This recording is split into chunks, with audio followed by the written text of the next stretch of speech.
আসসালামু আলাইকুম প্রিয় শিক্ষার্থী বন্ধুরা, আশা করি সবাই ভালো আছো। আমি ব্যষ্টিক অর্থনীতির গুরুত্বপূর্ণ একটা প্রশ্ন নিয়ে তোমাদের সামনে হাজির হয়েছি। পূর্ণ প্রতিযোগিতামূলক বাজারে একটি ফার্মের স্বল্পকালীন ভারসাম্য ব্যাখ্যা করো।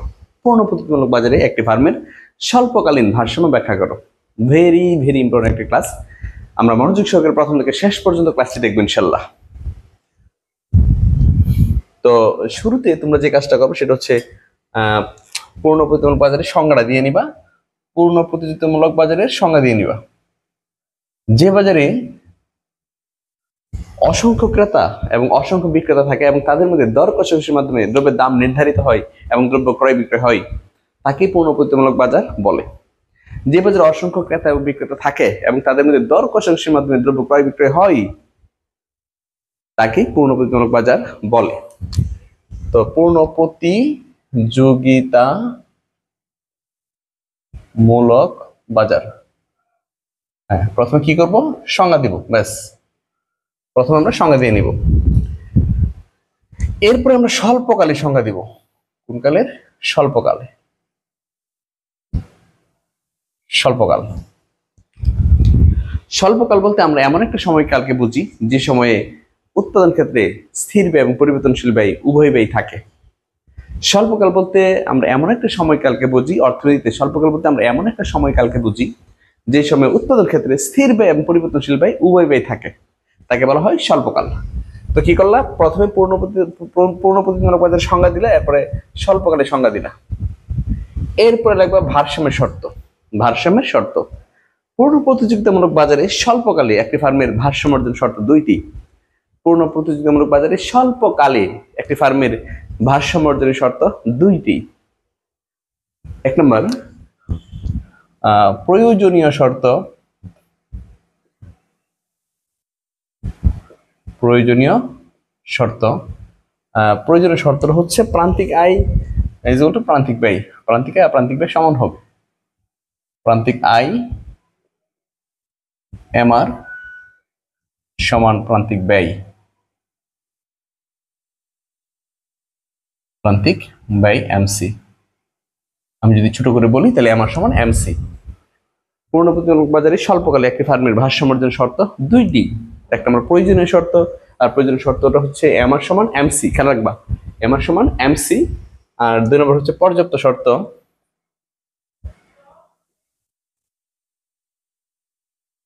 পর্যাপ্ত শর্ত হচ্ছে এমসি রেখার ঢাল গ্রেটার দেন এমআর রেখার ঢাল। হ্যাঁ, ভারসাম্য শর্ত কয়টা? দুইটা। খেয়াল করতে হবে কিন্তু পূর্ণ প্রতিযোগিতামূলক বাজারে স্বল্পকালে একটি ফার্মের ভারসাম্য শর্ত দুইটি। নাম্বার ওয়ান, প্রয়োজনীয় শর্ত, প্রান্তিক আয় সমান প্রান্তিক ব্যয় অর্থাৎ এমআর সমান এমসি। নাম্বার টু, পর্যাপ্ত শর্ত, এমসি রেখার ঢাল গ্রেটার দেন এমআর রেখার ঢাল। যদি এখানে একচেটিয়া বাজারে চলে আসে তাও ভারসাম্যের দুইটা শর্তই। একচেটিয়া বাজারেও ভারসাম্যের শর্ত দুইটি, এমআর সমান এমসি, এমসি রেখার ঢাল গ্রেটার দেন এমআর রেখার ঢাল। এটুকু লিখে নিব। তো প্রথমে সংজ্ঞা দিলাম পূর্ণ প্রতিযোগিতামূলক বাজারের, স্বল্পকালের সংজ্ঞা দিলাম, ভারসাম্য শর্ত লিখলাম। এরপরে হচ্ছে উপরোক্ত শর্ত দুটি পালনের প্রেক্ষিতে পূর্ণ প্রতিযোগিতায় স্বল্পকালে একটি ফার্ম তিন ধরনের মুনাফা অর্জন করে থাকে। উপরোক্ত শর্ত দুটি পালনের প্রেক্ষিতে পূর্ণ প্রতিযোগিতায় স্বল্পকালে একটি ফার্ম তিন ধরনের মুনাফা অর্জন করে থাকে। ধরো আমরা যদি ব্যবসা করি তাহলে হয় আমার লাভ হবে, না হয় ক্ষতি হবে, না হয় স্বাভাবিক অবস্থায় থাকবো আমি, লাভ হবে না ক্ষতি হবে না, যেটাকে অর্থনীতি স্বাভাবিক মুনাফা বলা হয়ে থাকে। কি বললাম? আমরা যদি ব্যবসা করি হয় আমার লাভ হবে, না হয় ক্ষতি হবে, না হয় স্বাভাবিক মুনাফা অর্জন করবো। তাহলে এই তিন অবস্থা। তা আমরা লিখবো, দুটো শর্তের পর লিখে নিব, উপরোক্ত শর্ত দুটি পালনের প্রেক্ষিতে পূর্ণ প্রতিযোগিতা একটি ফার্ম স্বল্পকালে তিন ধরনের মুনাফা অর্জন করে থাকে। কয় ধরনের? তিন ধরনের। যথা, কদে লিখতে পারো অস্বাভাবিক মুনাফা বা লাভ। অস্বাভাবিক মুনাফা বা এটাকে আমরা লাভ বলতে পারি। খ হচ্ছে স্বাভাবিক মুনাফা।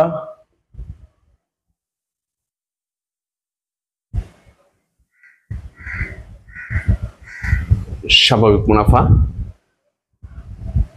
আর গ হচ্ছে ক্ষতি বা লোকসান। ক্ষতি বা লোকসান। জি, শর্ত কয়টা? তিনটা। সরি, শর্ত দুইটি, আর ভারসাম্য অর্জন করবে তিন ধরনের। আমরা লিখবো যে উপরোক্ত শর্ত দুটি পালনের প্রেক্ষিতে পূর্ণ প্রতিযোগিতায় স্বল্পকালে একটি ফার্ম তিন ধরনের মুনাফা অর্জন করে থাকে। এক নম্বর হচ্ছে অস্বাভাবিক মুনাফা বা লাভ, দুই নম্বর হচ্ছে স্বাভাবিক মুনাফা, আর তিন নম্বর হচ্ছে ক্ষতি বা লোকসান। এরপরে কি করব আমরা? তিনটা সংজ্ঞা, প্রত্যেকটা আলাদা আলাদা করে সংজ্ঞা দিব, চিত্রের মাধ্যমে মুনাফাটা দেখাবো।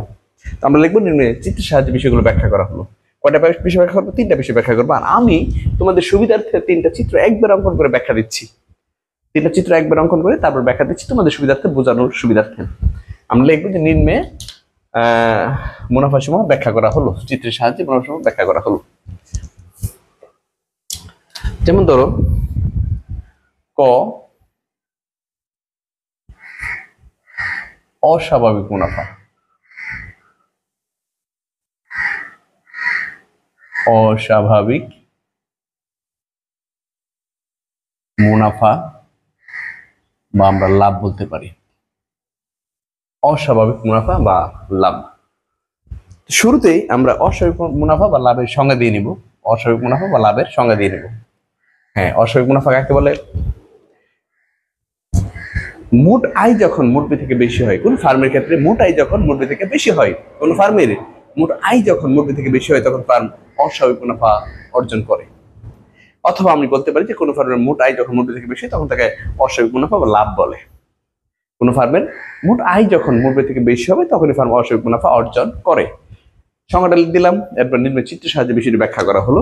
আমরা এবার চিত্রটা অঙ্কন করব।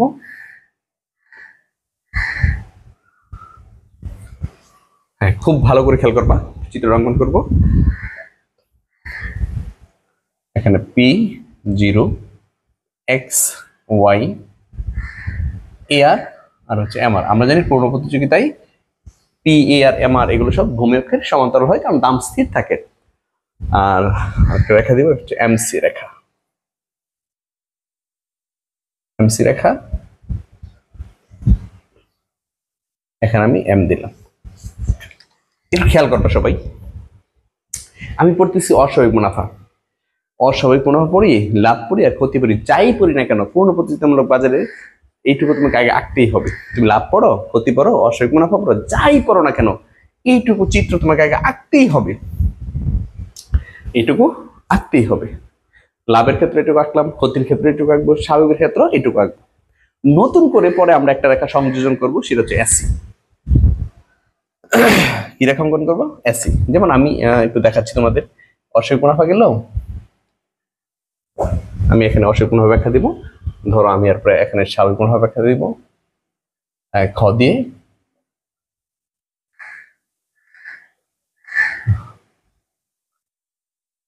স্বাভাবিক মুনাফা, এটাকে আবার শূন্য মুনাফা বা অর্থনৈতিক মুনাফা বলা হয়ে থাকে। স্বাভাবিক মুনাফা, স্বাভাবিক মুনাফা চিত্রটা আমি যদি এখানে অঙ্কন করি তোমাদের দেখানোর জন্য, যেমন ধরো এই X0 Y, আমি যেটা বললাম এই যে AR সমান MR P MC, এখানে হচ্ছে M। তাহলে আমি যে কথাটা বললাম, দেখো তুমি অস্বাভাবিক মুনাফা লাভের চিত্র রাখছো, এটুকু তোমাকে আঁকতে হয়েছে। স্বাভাবিক মুনাফা আঁকবে, এটুকু তোমাকে আঁকতে হবে। তুমি যখন গ নাম্বারে যখন ক্ষতি বা লোকসানে যাবা, ঠিক এইটুকু তোমাকে আঁকতেই হবে। ক্ষতি বা লোকসান, এটুকু তোমাকে আঁকতেই হবে।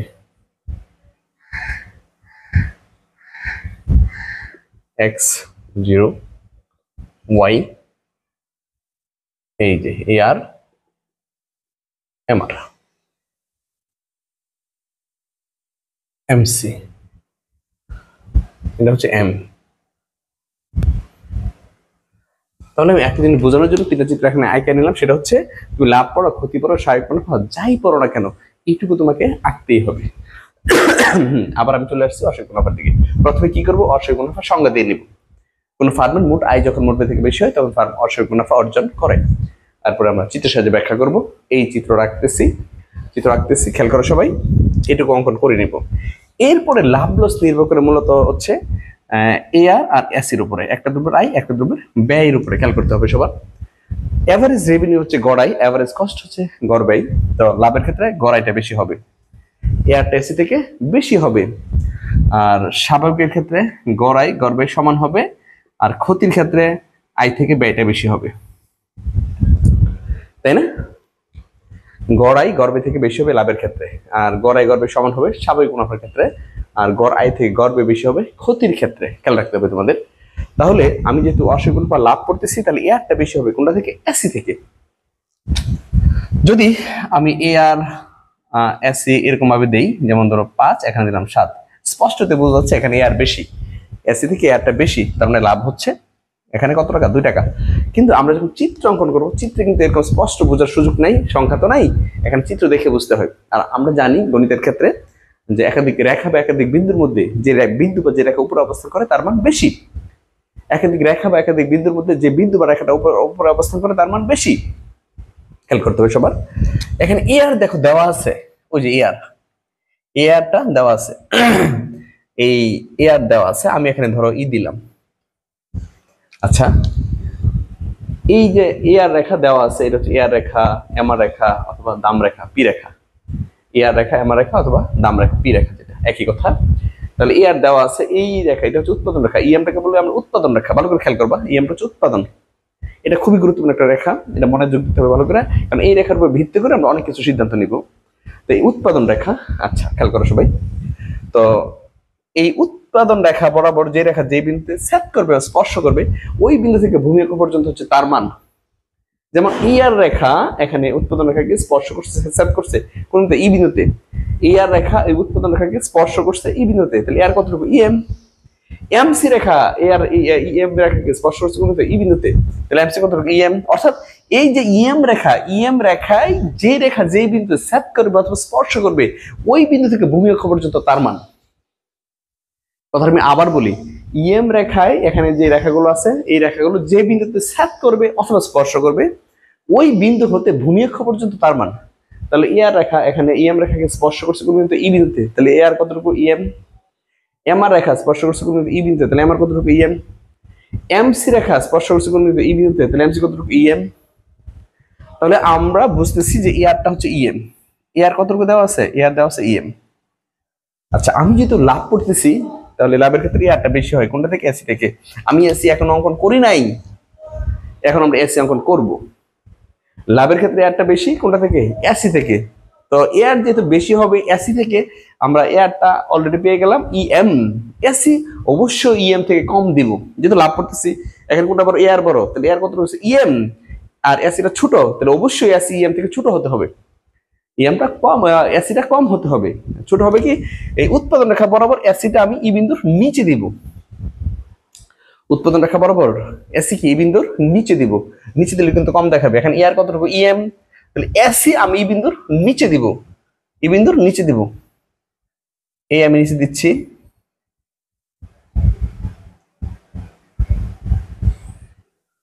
এই হচ্ছে এসি। একটা বিষয় তোমাকে খেয়াল করতেই হবে, সেটা হচ্ছে তোমরা জানো, তোমরা ব্যয় অধ্যায়ে অবশ্যই পড়ছো সবাই, যে এসি রেখার সর্বনিম্ন বিন্দু দিয়ে যাবে এমসি রেখা। এটা অলওয়েজ শতসিদ্ধ। এসি রেখার সর্বনিম্ন বিন্দু দিয়ে কোন রেখা যাবে? এমসি রেখা যাবে। যদি এর কোন ব্যত্যয় ঘটে, তাহলে চিত্র তোমার বল। যদি এদিক দিয়ে এমসি দাও, চিত্র বল হয়ে যাবে, এদিক দিয়ে এমসি দাও, চিত্র বল হয়ে যাবে। অবশ্যই এসি রেখাটা যে বিন্দু সর্বনিম্ন, ওই বিন্দু দিয়ে এসিটা গমন করবে। এসি রেখা সর্বনিম্ন বিন্দু দিয়ে এমসি রেখা যাবে, এটা শতসিদ্ধ, মনে রাখতেই হবে তোমাকে। তাহলে দেখো, এমসি যেহেতু দেওয়া আছে, এসি যেহেতু দেওয়া, এমসি যেহেতু দেওয়া আছে, তো এসি রেখা অঙ্কনের সময় লক্ষ্য রাখবো অবশ্যই এসি এর সর্বনিম্ন যে পজিশনটা আছে ওটা যেন এমসির মধ্যে পড়ে, এটা খেয়াল রাখতে হবে তোমাদের। তাহলে এখানে আমি এক বিন্দু দিলাম, তাহলে এই লম্বা কোণ দাগ টেনে দিলাম, এখানে ধরো জি দিলাম। একটা বিষয় খেয়াল করো তো, এখানে এসি কতটুকু? এসি হচ্ছে এফএম, আর এআর কতটুকু? ইএম। তাহলে এআরটা অবশ্যই বড় এসি থেকে। আমি লাভের চিত্র অঙ্কন করছি।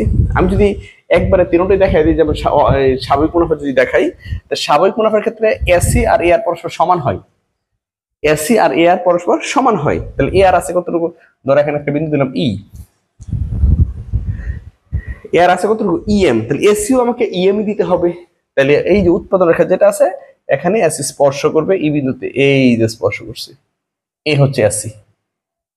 তাহলে খেয়াল করো, ই বিন্দুতে তোমাকে যদি জিজ্ঞাসা করা হয় ই বিন্দুতে এসি কত, তুমি অবশ্যই বলবো ইএম। যদি জিজ্ঞাসা করো ই বিন্দুতে এআর কত, অবশ্যই ইএম। তাহলে স্বাভাবিক মুনাফা হলো। আর ক্ষতির ক্ষেত্রে দেখো, ক্ষতির ক্ষেত্রে তোমার এআর কম হবে, এসিটা বেশি হবে। এআর কম হবে, এসিটা বেশি হবে। তাহলে এআর আছে কতটুকু? এআর ধারণা আছে হচ্ছে ইএম।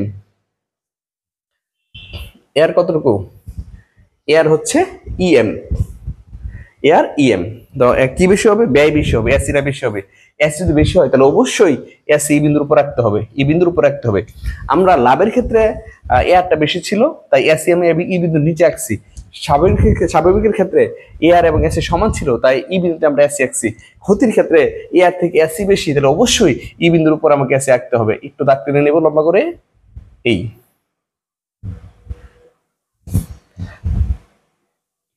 একদম ই বিন্দুর উপর একটু দাগটা একটু বাড়াই দেবে, তাহলে সহজ হবে চিত্র আঁকতে। এবার তুমি এসি অঙ্কন করো। এই জায়গায় লাগবে সর্বনিম্ন হবে এমসির মধ্যে, অবশ্যই এমসির মধ্যে সর্বনিম্ন খেয়াল রাখতে হবে। সর্বনিম্ন হয়ে পরে উপরে উঠে যাবে, এই হচ্ছে এসি। জি, এখানে এফ। তুমি কিন্তু এমসি থেকে এসির বেশি উপরে দিয়ে দিও না, কারণ আমরা জানি এসি যখন বাড়ে এমসিও বাড়ে, তো এসির তুলনায় এমসি বেশি বাড়ে। তাহলে অবশ্যই এসির উপরে কিন্তু এমসিটা থাকবে, এসি থেকে একটু লম্বা থাকবে। এমসি কখনোই এসি কে এমসি থেকে লম্বা করে দিও না। তাহলে তুমি খেয়াল করো কি করলাম, এ আর এমসি সকল চিত্র সেম। এরপর চিত্র অঙ্কনের সময় তুমি খেয়াল রাখো লাভের ক্ষেত্রে যেহেতু লাভ ব্যয় কম হবে, ব্যয় আমি এই বিন্দু নিচে দেবো এসি। স্বাভাবিক ক্ষেত্রে আয় ব্যয় সমান হবে, এই বিন্দু দেবো এসি। ক্ষতির ক্ষেত্রে আবার ব্যয়টা বেশি হবে, এই কারণে এই বিন্দুর উপরে দেবো এসি। ওকে, এবার মনোযোগ দাও। তো কি করবো আমরা? প্রথমে তো আমি আবার প্রথমে আসলাম যে অসীম মুনাফার সংজ্ঞাটা দিয়ে দিব। অসীম মুনাফার কি সংজ্ঞা দিয়ে দিব? যে কোনো ফার্মের মোটাই যখন মূল ব্যয় থেকে বেশি হয় তখন ফার্ম অসীম মুনাফা অর্জন করে। চিত্রের সাহায্যে বিষয়টি ব্যাখ্যা করা হলো বা দেখানো হলো। আমি চিত্রটা অঙ্কন করব। এবার লম্বক হচ্ছে আয় ব্যয় দাম, আয় ব্যয় দাম, আর ভূমিক হচ্ছে উৎপাদন, ভূমিকার উৎপাদন। ব্যাস, এরপরে দুইটা বাক্য, একদম সকল চিত্রে দুইটা বাক্য হবে। কোন দুইটা বাক্য? চিত্রের ভূমিকা উৎপাদন এবং লম্বকে আয় ব্যয় দাম নির্দেশ করা হলো।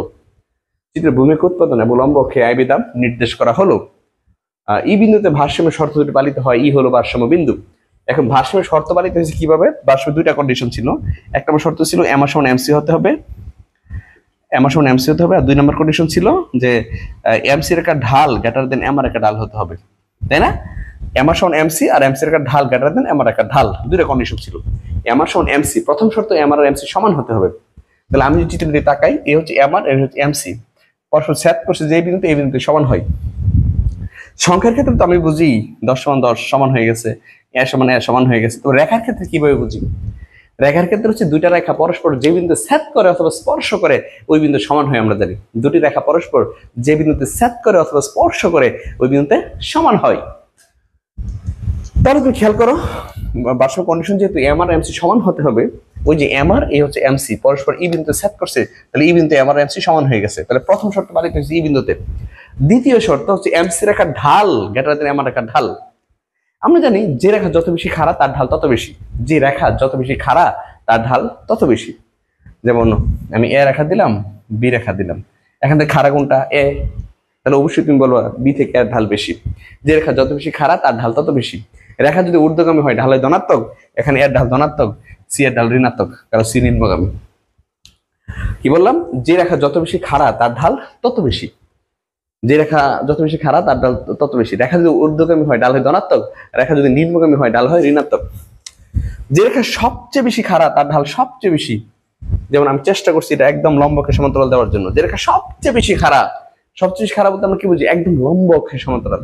যে রেখা সবচেয়ে বেশি খাড়া তার ঢাল সবচেয়ে বেশি। যেমন এই রেখার ঢাল হচ্ছে অসীম, ইনফিনিটি, কারণ সবচেয়ে বেশি খাড়া, লম্বকে সমান্তরাল। যে রেখা একটু খাড়া না, যেমন ধর এটা একটু খাড়া না, এটা একদম ভূমিকা সমান্তরাল। যে রেখা একটু খাড়া না তার ঢাল একটু না, মানে শূন্য। যে রেখা একটু খাড়া না তার ঢাল একটু না, তার ঢাল কি? শূন্য। ওকে, তো আমার কন্ডিশন হচ্ছে দুইটা। প্রথমত হচ্ছে এমআর সমান এমসি হবে। তাহলে দেখো তো এমআর এবং এমসি পরস্পর ই বিন্দুতে সমান হয়েছে। তাহলে ই বিন্দুতে হচ্ছে ভারসাম্য প্রথম শর্ত পালিত হয়েছে, এমআর এমসি সমান হয়েছে। দ্বিতীয় শর্ত এমসি রেখার ঢাল গ্রেটার দেন এমআর রেখার ঢাল, এমসি রেখার ঢাল গ্রেটার দেন এমআর রেখার ঢাল, অর্থাৎ এমসি রেখার ঢালটা বেশি হবে কোন রেখার ঢাল থেকে? এমআর রেখার ঢাল থেকে। খেয়াল করতো এমসি ই বিন্দু পর থেকে এমসি থেকে ঊর্ধ্বগামী, অর্থাৎ এমসি ঢাল ধনাত্মক। ই বিন্দুর পরে এমসি ঊর্ধ্বগামী, অর্থাৎ এমসি ঢাল ধনাত্মক। আর এম আর দেখো ভূমিকের সমান্তরাল, তাহলে এম আর ঢাল শূন্য। এই মতো শিখলা তোমরা যে ভূমিকের সমান্তরাল যে কোনো একটা ঢাল শূন্য, তাহলে এম আর ঢাল শূন্য, এম সি ঢাল ধনাত্মক। তো ধনাত্মক কোনো যে কোনো কিছু শূন্য থেকে বড়, তাহলে আমরা বুঝতে পারলাম যে এম সি রেখার ঢালটা বড় কোন রেখার ঢাল থেকে, এম আর রেখার ঢাল থেকে। তাহলে ভারসাম্য শর্ত এই বিন্দুতে দুইটা পালিত হয়েছে। দুইটা বাক্য কি বলবো, চিত্রের ভূমিক উৎপাদন লম্বকে আয় বিধান নির্দেশ করা হলো। ভূমিক উৎপাদন লম্বকে আয় বিধান নির্দেশ করা হলো। ই বিন্দুতে ভারসাম্য শর্ত যদি পালিত হয়, ই হলো ভারসাম্য বিন্দু। নট অনলি শুধু স্বাভাবিক মুনাফার ক্ষেত্রে, তুমি অস্বাভাবিক মুনাফার ক্ষেত্রে, তুমি স্বাভাবিক মুনাফার ক্ষেত্রে, ক্ষতির ক্ষেত্রে এই দুইটা বাক্য তোমাকে লিখতেই হবে। ক্লিয়ার? যদি ভূমিক উৎপাদন লম্বকে আয় বিধান নির্দেশ করা হলো, ই বিন্দুতে ভারসাম্য শর্ত যদি পালিত হয়, ই হলো ভারসাম্য বিন্দু। ব্যাস, এরপরে যাব আমরা জানি মুনাফাতে, একদম গণিতের মতো নিচে নিচে করে যাবা। আমরা জানি মুনাফা পাই সমান টি আর মাইনাস টিসি। মুনাফা পাই সমান টি আর মাইনাস টিসি। এরপরে চিত্রে টিআর, চিত্রে টিআর, টিআর এর সূত্র হচ্ছে এ আর ইন্টু কিউ বা পি ইন্টু কিউ। টিআর এর সূত্র হচ্ছে এ আর ইন্টু কিউ বা পি ইন্টু কিউ। তাহলে এ আর, এই যে এ আর রেখা উৎপাদন রেখা স্পর্শ করছে ই বিন্দুতে, তাহলে এর কতটুকু, ই এম, আর উৎপাদন একদম উৎপাদন ফিক্সড করে দেওয়া আছে ও এম। এ আর কতটুকু, ই এম, উৎপাদন কতটুকু, ও এম। এখন তুমি গুণ করবা, ই এম আর ও এম গুণ করে নিবা। এখানে ই এম যে কথা, ওপি কিন্তু একই কথা, তাই না? আমি ই এমটা দিয়ে নিলাম, ই এম আর হচ্ছে ও এম গুণ করবা।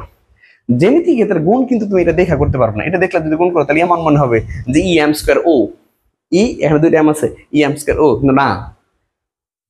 জ্যামিতিক ক্ষেত্রে গুণের যে নিয়মটা সেটা হচ্ছে দৈর্ঘ্য পূরণ প্রস্থ। খেয়াল করতে হবে তোমাদের, মনোযোগ। ধরো এ বি ডি, এখন তোমাকে গুণ করতে বলছে যে তুমি A B R A D গুণ করো, তাহলে অ্যান্সার কি করবা?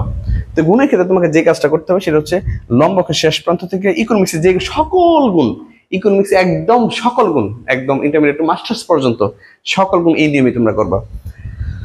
লম্বকে শেষ প্রান্ত থেকে ভূমিকে একটা দাগ টানবা, আবার ভূমিকে শেষ প্রান্ত থেকে লম্বকে একটা দাগ টানবা, এখানে একটা বিন্দু পেয়ে যাবা। ধরো একটা বিন্দু দিলাম সি, তাহলে A B R A D গুণ করলে অ্যান্সার দাঁড়াচ্ছে এ বি সি ডি।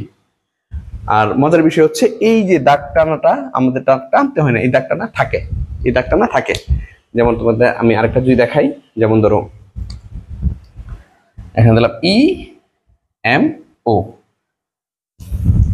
এখন তোমাকে গুণ করতে বলছে যে ই এম আর ও এম গুণ করো। তো কেমনে গুণ করবা? ওই যে ভূমিকে শেষ প্রান্ত থেকে লম্বকে একটা দাগ টানবা, লম্বকে শেষ প্রান্ত থেকে ভূমিকে একটা দাগ টানবা, এখানে আমি একটা বিন্দু দিয়ে দিলাম, ধরো পি। এখন যে আয়তকার বা বর্গাকার পাইছো ওইটি হচ্ছে অ্যান্সার। কি পাইছো? O P E M, O P E M. এখন কথা হচ্ছে এই যে দাগ টানছি আর এই দাগটা টানছি, এই দাগটা নতুন করে টানতে হয় না, চিত্রে টানা থাকে। এবার সবাই খেয়াল করো, তাকাও সবাই। এই যে ইএম আর ওএম, বুঝতে পারছো তোমরা? ইএম আর ওএম গুণ করলে কি হয়? O P E M. EM আর ওএম গুণ করলে কি হয়? ও পি ই এম, যেটা একটু তোকে দেখাইলাম, ও পি ই এম। ওকে,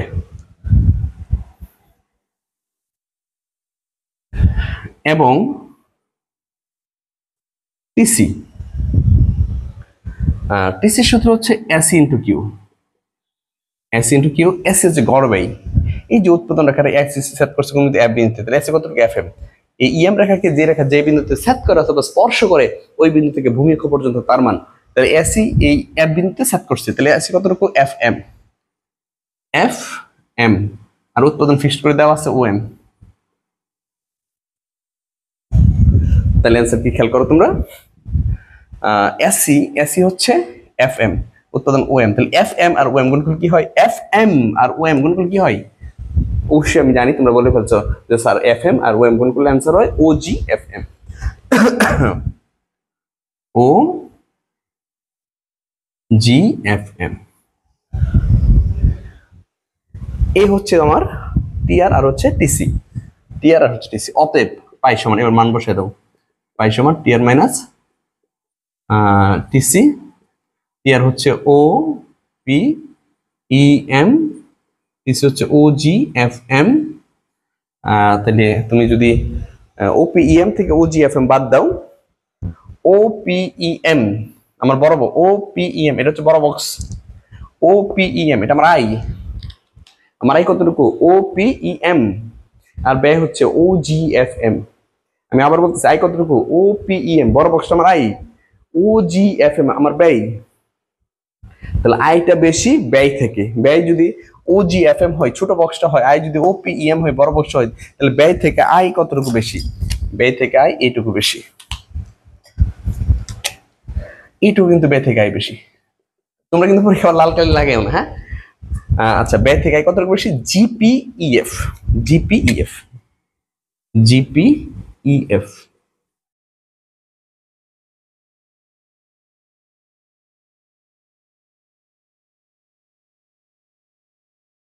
আবার বলি, পাই সমান টিআর মাইনাস টিসি, আবার লিখে নিলাম।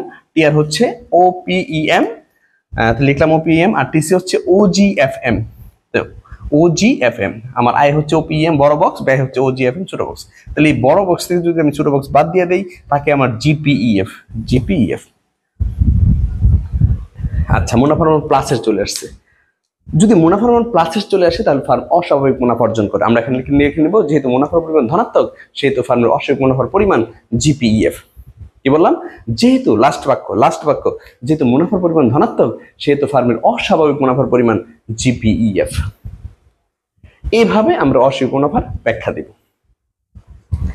এরপরে যাবো আমরা স্বাভাবিক মুনাফায়। প্রথমে সংজ্ঞা দিব, কোন ফার্মের মোটাই মোট ব্যয় পরস্পর সমান হলে ফার্ম স্বাভাবিক মুনাফা অর্জন করে। আমি আবার বলতেছি, কোন ফার্মের মোটাই এবং মোট ব্যয় সমান হলে ফার্ম স্বাভাবিক মুনাফা অর্জন করে। চিত্রের বিষয়টি ব্যাখ্যা করা হলো, চিত্র অঙ্কন করে নেব। চিত্র কিভাবে অঙ্কন করে আমি তোমাদের শিখাইছি, কিন্তু total MR, AR, MR, MC, AR, MR আগে দিয়ে নিবা, আর এসিটা এই বিন্দুতে দিবা, ব্যাস। লম্ব অক্ষ হবে আয় ব্যয় দাম, আয় ব্যয় দাম, আর ভূমি হচ্ছে উৎপাদন, ভূমি হচ্ছে উৎপাদন। এখানে দুইটা বাক্য বলে দিবা, যে দুটো বাক্য আমি এখানে বারবার বলছিলাম, যে চিত্র ভূমিকা উৎপাদন এবং লম্বকে আয় ব্যয় দাম নির্দেশ করা হলো। চিত্র ভূমিকা উৎপাদন এবং লম্বকে আয় ব্যয় দাম নির্দেশ করা হলো। এই বিন্দুতে ভারসাম্য শর্ত দুটি পালিত হয়, ই হলো ভারসাম্য বিন্দু। কিভাবে ভারসাম্য শর্ত পালিত হয় আমি প্রথমটাই দেখাইছি, যে এমআর আর এমসি সেট করছে, সো এমআর এমসি সমান হয়ে গেছে, আর এমআর এর ঢাল শূন্য, এমসি ঢাল ধনাত্মক, তাহলে এমআর থেকে এমসি ঢালটা বেশি। আমরা জানি ভারসাম্য শর্ত দুইটা, এমআর সমান এমসি, এমসি এর ঢাল কাটা দেন এমআর এর ঢাল, দুইটা শর্ত এই বিন্দুতে পালিত হয়েছে। তো এখন দুইটা বাক্য লিখবো, কোন দুইটা বাক্য, যে ভূমিকা উৎপাদন লম্বকে আয় ব্যয় দাম নির্দেশ করা হলো, এই বিন্দুতে ভারসাম্য শর্ত দুটি পালিত হয়, ই হলো ভারসাম্য বিন্দু। এরপরে শুরু করব আমরা জানি মুনাফা দিয়ে, একদম গণিতের মতো নিচে নিচে করে যাব। আমরা জানি মুনাফা পাই সমান টিআর মাইনাস টিসি, এই হচ্ছে মুনাফার সূত্র। আমরা জানি মুনাফা পাই সমান টিআর মাইনাস টিসি। চিত্রে টিআর, টিআর সূত্র হচ্ছে AR into Q, AR into Q. তাহলে এআর, এআর হচ্ছে OPEM, সরি, হ্যাঁ, এআর এর টিআর সূত্র হচ্ছে এআর ইন্টু কিউ। তো চিত্রে যদি তাকাই, এআর কতটুকু, এআর হচ্ছে EM, আর উৎপাদন হচ্ছে OM, ফিক্সড OM। কিভাবে হয় আমি কিন্তু এগুলো দেখাইছি, আগে চিত্রে দেখাইছি। এআর হচ্ছে EM, ওই উৎপাদন রেখাকে এই বিন্দু স্পর্শ করছে, তো এই থেকে ভূমি পর্যন্ত EM। এআর কতটুকু, EM, উৎপাদন কতটুকু, OM।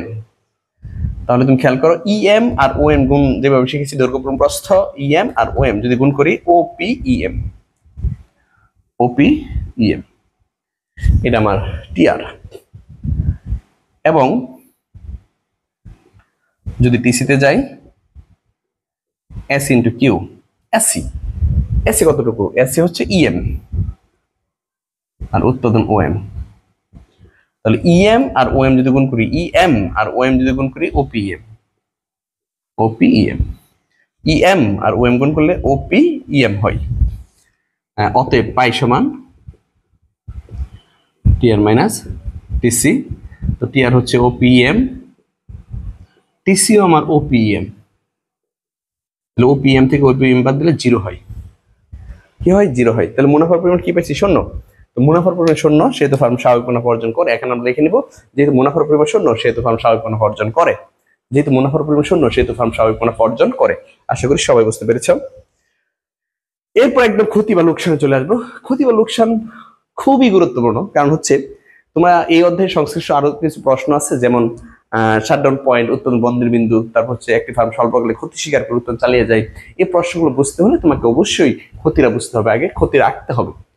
ক্ষতির চিত্র অঙ্কন করে পরে ওই প্রশ্নগুলো পড়তে হয়, ক্ষতিটা বুঝে তারপরে ওই প্রশ্নগুলো পড়তে হয়। তাহলে আমি অনুরোধ করবো ক্ষতি বা লোকসান খুবই ভালো করে মনোযোগ দিবা, এই দুটো তো অবশ্যই বুঝবা, আর যদি ভালো বুঝে থাকে তাহলে ক্ষতিটা ভালো করে বুঝবা। এখন তাহলে একটু মনোযোগ।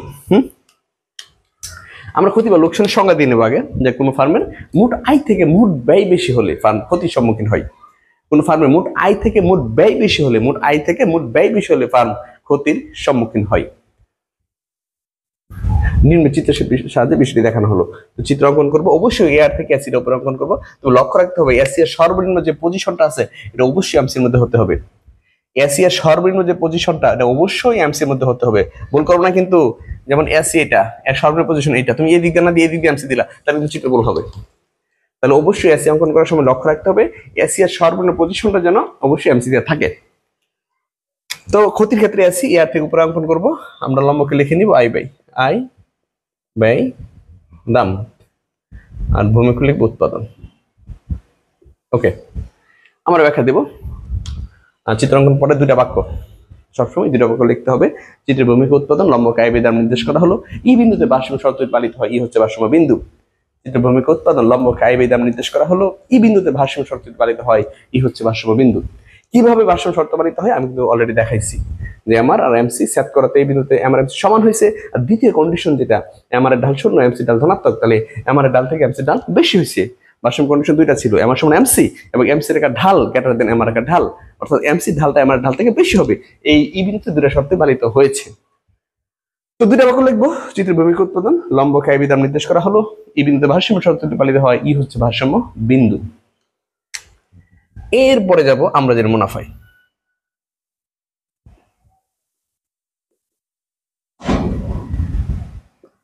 আমরা জানি মুনাফা পাই সমান টিআর মাইনাস টিসি। এরপরে চিত্রে টিআর হচ্ছে AR into Q, AR into Q. AR কতটুকু? এআর হচ্ছে ইএম, এআর উত্তোলন রেখায় ই বিন্দুতে স্পর্শ হচ্ছে, তাহলে ইএম, এআর ইএম, আর উত্তোলন হচ্ছে ওএম। ইএম আর ওএম, ইএম আর ওএম যদি গুণ করি ওপিএম, ইএম আর ওএম যদি গুণ করি ওপিএম, এই হচ্ছে টিআর এবং টিসি। এস ইন্টু কিউ, তাহলে এসি কতটুকু? এফএম, এফএম উৎপাদন কতটুকু? ওএম। খেয়াল করো সবাই, এসি কতটুকু? এফএম উৎপাদন কতটুকু? ইএম। ওএম, এফএম আর ওএম, তাহলে এফএম আর ওএম যদি গুণ করো, এফএম আর ওএম যদি গুণ করো OG FM, OG FM, FM আর ওএম গুণ করলে ওজি এফএম। অতএব পাই সমান টিআর মাইনাস টিসি। তাহলে টিআর কতটুকু? OPM, TC OG FM. ঠিক আছে, পাই সমান টিআর মাইনাস টিসি। টিআর কতটুকু? ওপিএম, এটা আমার মোটাই, ওপিএম এই ছোট বক্সটা আমার মোটাই, আর ওজিএফএম বড় বক্সটা আমার মোট ব্যয়। তাহলে আয় থেকে ব্যয় আমার বেশি, আয় থেকে ব্যয় বেশি, কতটুকু বেশি? পিজিএফই, খেয়াল করো সবাই, আয় কতটুকু? ওপিএম, আয় হচ্ছে ওপিএম, ব্যয় কতটুকু? ওজিএফএম। তাহলে আয় থেকে ব্যয় বেশি, ব্যয় কতটুকু বেশি? পিজিএফই। ব্যয়ের আগে কি আছে? এখানে মাইনাস, তাহলে উত্তর কি হবে? মাইনাস, কারণ ব্যয়ের আগে বড় সংখ্যার আগে যে চিহ্ন হয় আমরা অ্যান্সারে ওই চিহ্ন রাখি। তাহলে আমি মাইনাসের পাইছি। মনে রাখবা, অস্বাভাবিক মুনাফা, স্বাভাবিক মুনাফা, ক্ষতির এগুলো আলাদা আলাদা কোনো সূত্র নাই, সবকিছু বের করে আমরা মুনাফার সূত্রের সাহায্যে। মুনাফার মান যখন প্লাসে চলে আসে তখন সেটা হয় অস্বাভাবিক মুনাফা বা লাভ, মুনাফার মান যখন মাইনাসে চলে আসে তখন সেটা হয় ক্ষতি, আর মুনাফার মান যখন শূন্য চলে আসে তখন সেটা হয় স্বাভাবিক মুনাফা। তাহলে মুনাফার পরিমাণ এখানে মাইনাসে পেয়ে গেছি, আমরা লিখে দেবো যেহেতু মুনাফার পরিমাণ ঋণাত্মক সেহেতু এক্ষেত্রে ফার্মের ক্ষতির পরিমাণ পিজিএফই। যেহেতু মুনাফার পরিমাণ ঋণাত্মক সেহেতু এক্ষেত্রে ফার্মের ক্ষতির পরিমাণ পিজিএফই। তোমরা কিন্তু এখানে ক্ষতির পরিমাণ আবার মাইনাস লাগেও না, যে ক্ষতির পরিমাণ মাইনাস পিজিএফই না, এমনটা না। আমি যদি ব্যবসা করি, ধরো আমার আয় হয়েছে 100, ব্যয় হয়েছে 120 টাকা, তাহলে আমার 20 টাকা ক্ষতি হয়েছে। এখন তুমি যদি জিজ্ঞাসা করো যে স্যার আপনার যে ব্যবসা করছেন লাভ হয়েছে না ক্ষতি হয়েছে, আমি বললাম ক্ষতি হয়েছে কত টাকা, আমি কি কখনো বলবো যে -20 টাকা ক্ষতি হয়েছে? আদৌ বলবো না -20 টাকা ক্ষতি হয়েছে। তো আমি বলবো যে আমার 20 টাকা ক্ষতি হয়েছে। ক্ষতি শব্দটা কেন বললাম? এই মাইনাস দেখে। আমি যে বললাম এখানে যেহেতু মুনাফার পরিমাণ ঋণাত্মক, ঋণাত্মক বিদায় আমি কিন্তু ক্ষতির সিদ্ধান্ত নিচ্ছি, তাই না? তাহলে এখানে বলবো যেহেতু মুনাফার ঋণাত্মক সেহেতু ফার্মের ক্ষতির পরিমাণ PGFE, ক্ষতির পরিমাণে এই মাইনাসটা দেবো না। এইভাবে তোমরা ক্ষতিটা পড়ে নিবা। আশা করি তোমরা অস্বাভাবিক মুনাফা, স্বাভাবিক মুনাফা এবং ক্ষতি খুব ভালো করে বুঝতে পেরেছো। এবং ব্যষ্টিক অর্থনীতির আমি বলবো খুবই খুবই খুবই গুরুত্বপূর্ণ একটা প্রশ্ন। আমার ক্লাস যদি ভালো লাগে তুমি তোর বন্ধু বান্ধব সবাইকে আমার অনলাইন ক্লাসের বিষয়ে শেয়ার করো। ভালো থাকো, সুস্থ থাকো। আসসালামু আলাইকুম।